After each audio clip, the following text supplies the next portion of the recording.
আসসালামু আলাইকুম, welcome back to school of English by Mushfika.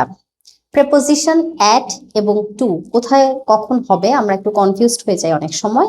চলো আজকের লেসনে আমরা অ্যাট আর টু এর একটা সহজ ব্যবহার শিখে নিই। অ্যাট, দেখো অ্যাট প্রেপোজিশনটা ইউজ হবে স্পেসিফিক পয়েন্ট অথবা লোকেশনের জন্য। ঠিক কোন জায়গায় তুমি অবস্থান করছো এটা বোঝাতে আমরা অ্যাট ইউজ করতে পারি। আমি স্টেশনে আছি, I am at the station, I am at the station. আমি স্কুলে আছি, I am at the school. আমি ব্যাংকে আছি, I am at the bank. আমি হসপিটালে আছি, I am at the hospital. আর যখন তুমি টু ইউজ করবে এটার মানে বোঝাচ্ছে একটা ডিরেকশন, কোনো দিকে তুমি যাচ্ছ বা তোমার মুভমেন্টটা কোন দিকে।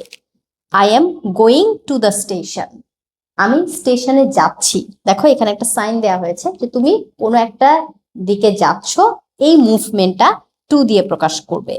তাহলে টু ইউজ করা হয় মুভমেন্টের জন্য অথবা তুমি কোথাও যাচ্ছ এটা বোঝাতে।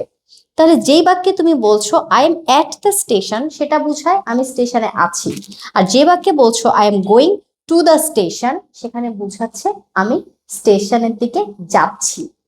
তাহলে অ্যাট এবং টু দিয়ে লেখা এই দুটি বাক্যই সঠিক, কিন্তু একটাতে বোঝাচ্ছে অবস্থানটা, আরেকটাতে বোঝাচ্ছে স্টেশনের দিকে যাওয়ার গতিবিধিটা। এরকম I am going to school, আমি স্কুলে যাচ্ছি, আর I am at the school, আমি স্কুলে আছি। I am going to the bank, আমি ব্যাংকে যাচ্ছি। তোমার মুভমেন্টটা বোঝাচ্ছে I am going to the bank, আর I am at the bank, আমি ব্যাংকে আছি। তাহলে তোমরা খুব সহজেই বুঝতে পারলে অ্যাট দিয়ে বোঝায় লোকেশন স্পেসিফিক, আর টু দিয়ে মুভমেন্ট, তোমার যাওয়ার গতিবিধি। এখন তোমরা অ্যাট এবং টু ব্যবহার করে কিছু সেন্টেন্স তৈরি করো। Thanks for watching.